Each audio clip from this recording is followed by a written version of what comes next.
Nepali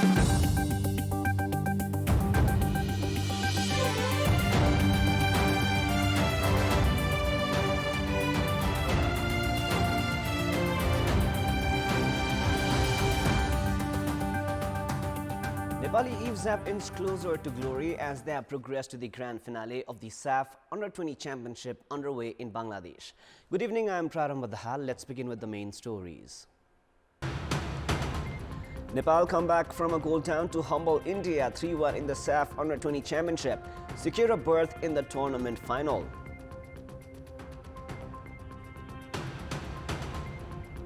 US Aid Administrator Samantha Power takes stock of a school reconstructed after earthquake in Bhaktapur, calls for global support for rescue and relief in Turkey and Syria. Death toll following the massive earthquake in Turkey crosses grim 5,000 mark. Rescuers race against time to save people trapped in rubble. And Captain Rubina Chetri among 5 Nepali women cricketers to be selected for the auction of Women's Indian Premier League. Possibility of selection from associate nation a requirement in next week's auction. Team Nepal have progressed to the grand finale of the SAF Under-20 Women's Championship. Nepal came back from a goal behind to secure a 3-1 win over India and progressed to the grand finale of the age group tournament. Apurna Narzari had put India ahead in the 20th minute of the match with the solitary first half goal. However, Nepal made a strong comeback in the second half where they scored 3 goals.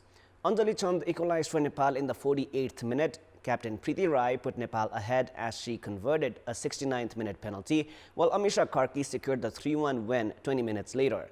With the win, Nepal collected 6 points from 3 matches and finished atop the group standings. United States Agency for International Development US Aid Administrator Samantha Power has visited the Adarsha Secondary School in Madhyapur Thimi in Bhaktapur immediately after arriving in Nepal. Power, who landed in Kathmandu at 2 a.m., reached Thimi earlier this morning, where she played basketball with the students of the school for a while. Power played for both blue and white teams. The school, which was severely damaged by the April 2015 earthquake, was reconstructed by the US Aid.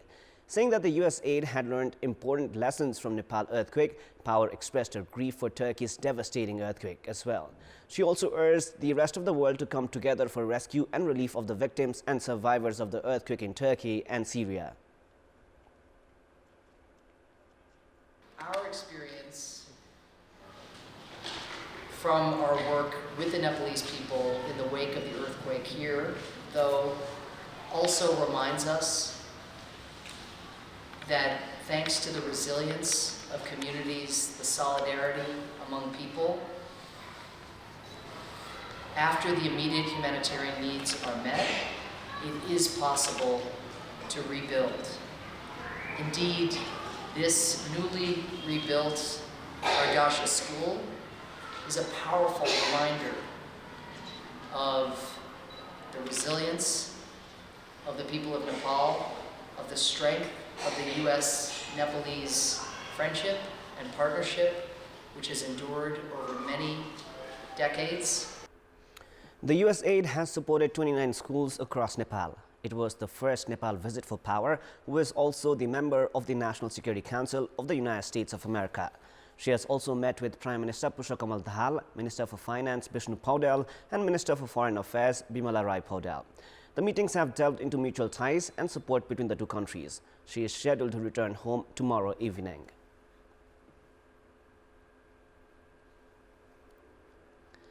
Deputy Chairperson of the National Assembly, Urmila Aryal, has been administered her oath of office and secrecy and has also assumed office. Aryal was administered the oath of office and secrecy by the National Assembly Chairperson Ganesh Prasad Timilsina at the official residence of the President, Sheetal Niwas. She had then reached Singhadarbar, where she assumed office in capacity of the Deputy Chairperson of the National Assembly. Aryal was unanimously elected to the position of the National Assembly Deputy Chair with the support of the ruling coalition yesterday. The Nagarik Unmukti Party has decided it will not provide confidence vote to the Sudur Paschim government. A meeting held in Dili Bazar jail, where the party's leader Resham Chaudhary is serving life in prison for his involvement in the Tikapur incident, has decided the party would not lend support to any party until Chaudhary is released. Now, with the objective of increasing the size of Nepali Pashmina export to $70 million in the next 4 years, the Ministry of Commerce has issued its National Pashmina Sector Export Strategy. At a program held in Lalitpur, Minister for Industry, Commerce and Supplies, Damodar Bhandari, has said that the national strategy for export of Pashmina will aid in reducing Nepal's trade deficit. The International Trade Center, ITC, had supported the government of Nepal in preparation of the strategy, which aims to support small business persons to gain economic and commercial success in a short period of time. The ITC will also provide several opportunities to cottage and small-scale businesses to grow their enterprises. The project will support farmers rearing mountain goats and enterprises of 15 mountainous districts. Meanwhile, Minister Bhandari also laid the foundation stone of a thread mill where wool of mountain goats will be processed. Nepal had exported Pashmina worth 2,530 million rupees in 2021, which is 18% more than that of the year 2020. Selection of a construction company for the construction of Tamakosi 5th hydroelectricity project has been delayed. The selection process has been delayed after one company presented its claim with a technical proposal along with the demand of the reasons for ineligibility.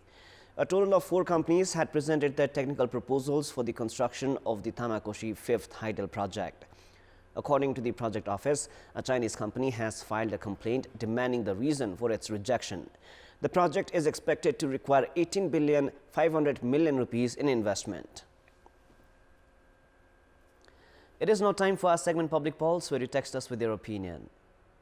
Public Pulse. The question is, why has the operation of electric vehicles not eased? Your options are A, lack of infrastructures, B, no cooperation from the government, and C, lack of interest from businesses. The voting is on. Type NEWS, select your option A, B or C and send it to 34001 to share your opinion with us. Time now for the international news.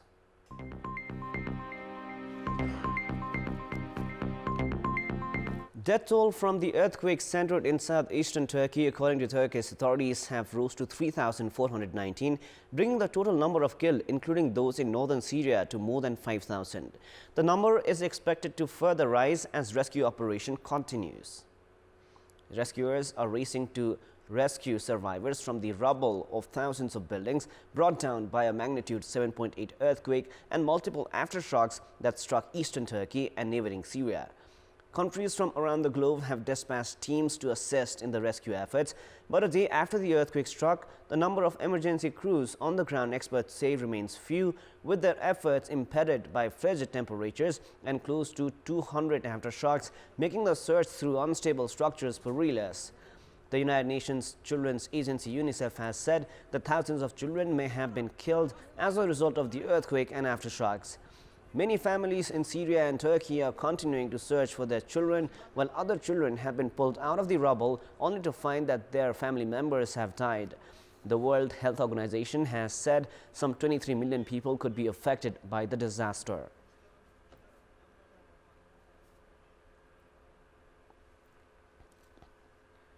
In response to the downing of what China called a civilian airship that got stranded into the U.S. airspace, spokesperson for China's foreign ministry, Mao Ning, has said the United States has carried out an unacceptable and irresponsible act over a completely isolated and accidental incident. Mao reiterated that China always respects the sovereignty and territorial integrity of other countries. China's Vice Foreign Minister Xi Feng on Sunday lodged solemn representations with the U.S. Embassy in China over the United States' use of force to attack the Chinese airship. The Chinese government is closely following the development of the situation and will resolutely safeguard the legitimate rights and interests of the Chinese company concerned and safeguard China's interest and dignity, and reserves the right to further react in response to this matter if necessary. Renewed anger over Congress' failure to agree on early elections has fueled numerous blockades throughout Peru's south, cutting off access to the country's mineral and tourism-rich region. Protesters in the southern town of Ayavire said protests would have calmed down if there had been an agreement on snap elections. They say that the blockade will not stop until President Dina Boluarte resigns, new elections are called, and there is a referendum for a new constitution. Peru, the world's second-largest copper producer, has been hit by social unrest since December 7, ouster of leftist President Pedro Castillo. Dozens of protesters have been killed in clashes with security forces, mostly in the Andean nation's rural south, sparking further protests and calls for President Dina Boluarte to resign. Throughout the region, protesters said they are able to survive on local crops and livestock and could outlast the capital until their demands are met. Sea turtle poachers are now being turned into the allies of the reptile by offering them incentives and training, helping to save thousands of turtles and their eggs from ending up in black markets and on dinner plates. Armed with a torch and a pail, Jesse Kabagbag hunts every night for sea turtle eggs on the beaches of the northern Philippine province of La Union. Joined by his wife and 7-year-old son, the 40-year-old fisherman spots nesting sites easily, having learned from early age how to track the reptiles and their eggs, which many residents in the town would typically eat or trade. But Kabagbag's egg poaching days are over. He now uses his hunting skills to help marine turtle conservation efforts in La Union, whose pristine beaches serve as nesting sites for the endangered olive ridley turtles. Once he or another volunteer spot a female turtle, they tag and release the animal, overseeing its safe return to the ocean. This is all done under the umbrella of non-profit KERMA, or the Coastal Underwater Resource Management Actions, which is leading the conservation program around La Union beaches. Kabagbag still relies on fishing as his primary means of livelihood, but he also receives monetary perks from KERMA for finding sea turtles or eggs, 20 pesos for each egg they collect, 4 times more than what they would usually get from selling it on the black market, and 500 pesos for finding a live sea turtle. When the eggs are found, they are immediately transferred over to KERMA's hatchery, where they will be reburied in protected areas. Kabagbag said he has turned over more than 1,000 eggs to KERMA since October. Founded in 2009, KERMA has turned sea turtle poachers into its allies by offering them incentives and training, helping to save thousands of turtles and their eggs from ending up in markets and on dinner plates. KERMA director Carlos Tamayo said it took some time to build trust in the local communities of La Union. In 2009, there's a nest that emerged just here in front of the house. So it was the first time for us to see sea turtles. And, we were very excited, so we researched about them. We wanted to find out what type of sea turtles they are, why they were here. And it was through the research that we found out that this is actually a nesting site for them. And at that time, poaching was very rampant. And, when we found that out, then it was from being excited, we were kind of horrified. Fast forward to today, it's our 12th season, and 98% of our patrollers are former poachers. So from poachers now, they are the protectors of the sea turtles. Much of KERMA's funding comes from private donations as well as partnerships with local schools and companies. They have also opened up their sea turtle sanctuaries to tourists. When the collected sea turtle eggs hatch, KERMA releases them guided by the downhill slope of the beach. The mad scurry of the baby turtles as they crawl into the water has become a spectacle for tourists. It is now time for the sports news. Sports news. 5 players of Nepal, including national women's cricket team captain Rubina Chhetri, have been registered for the auction of players for the Women's Indian Premier League. The Board of Control for Cricket in India, the BCCI, is organizing the Women's League for the first time. Skipper Rubina, experienced players Sita Rana Magar, bowler Kavita Kuar, Ashmina Karmacharya and Indu Verma have been registered for the auction. These players were recommended by the Cricket Association of Nepal, CAN, to the BCCI. While players could register themselves for the auction for the men's IPL, recommendation of the National Cricket Governing Body was required for the women's edition of the tournament, which is Women's IPL. The auction is slated for February 13. With 18 players to be selected by each team from the auction, they can include 7 overseas players. Based on the requirement of these 7 overseas players, one must belong to an associate nation. According to the Indian media, 1,500 players have been registered for the auction. The tournament, which will be contested by 5 teams, will be held between March 4 and 26.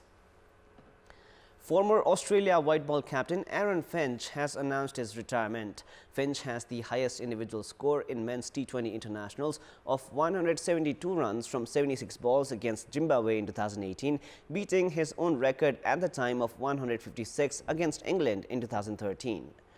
Only India's Rohit Sharma with 182 and New Zealand's Martin Guptill with 173 have hit more than Finch's 125 sixes in T20 internationals. Finch made his international debut in a T20 match against England in 2011 before playing his first one-day internationals against Sri Lanka 2 years later. He played all 5 of his tests in 2018, scoring 2 half-centuries at an average of 27.8.